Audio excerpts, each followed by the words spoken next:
আমি নিজেও জানি না আমি কি করেছি।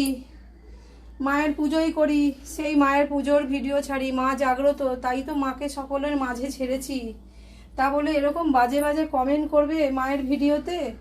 আমার খুব শরীর খারাপ, আমি সেই শরীর খারাপ নিয়ে ভিডিও করি। আমি ঠিক মতন খেতে পাচ্ছি না, বসতে পারছি না, মানে এতটা শরীর খারাপ আমার। আর তার মধ্যে একজন এত বাজে কমেন্ট করেছে, আমি আর এখন মুখ বন্ধ রাখবো না। নাম হচ্ছে সৈকত সাহা, এতটাই জঘন্য। আমার মনে তো হয় না ও মায়ের গর্ভের থেকে জন্ম হয়েছে। কোনো মানে কি বলবো, মাকে তো দোষ দেওয়া যায় না, মা পবিত্র হয়, তাকে সেই সন্তানকে জন্ম দেয়। ও কি ওর মায়ের দুধ খায়নি? ও এত জঘন্য ভাষা একটা লিখেছে কমেন্টে। ওর মাকে এইভাবে ভাষা লেখে না, ওর মাকে এইভাবে ভাষা বলে? আমার এই কথাটা জানা দরকার। ও কিসের জন্য এত বাজে ভাষা বলেছে?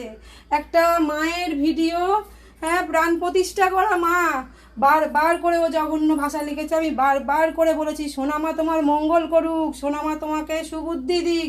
আমি এর বেশি কখনো লিখতাম না। আজকের পুরো ও পার করে গেছে। মানে আমাকে মানে এতটা জঘন্য ভাষা লিখে দিয়েছে যে আমি নিতে পারলাম না, আজকের আমি বলতে বাধ্য হলাম। কি ভাষা লিখেছে সেই ভাষাটা তোমরা প্রত্যেকে কমেন্টে গিয়ে দেখো। সৈকত সাহা নাম, ও এত জঘন্য ভাষা লিখেছে। পৃথিবীতে এতটাই রসধারা চলে গেছে, মানে কি বলবো, কেউ কারোকে সম্মান করে না। যেই মায়ের গর্ভের থেকে জন্ম হয়েছে সেই মায়ের গর্ভকে মানে গালাগালি করে, আর সেই মায়ের যে মায়ের দুধ খেয়ে বড় হয়েছে সেই মায়ের দুধকে উল্টোপাল্টা কথা বলে। এরা মাকে সম্মান দিতেই জানে না। আমার নিজের লজ্জা লাগছে। ও একটা মায়ের গর্ভের থেকে জন্ম হয়ে এত বড় বড় বাজে বাজে নোংরা নোংরা ভাষা কিভাবে লেখে কমেন্টে।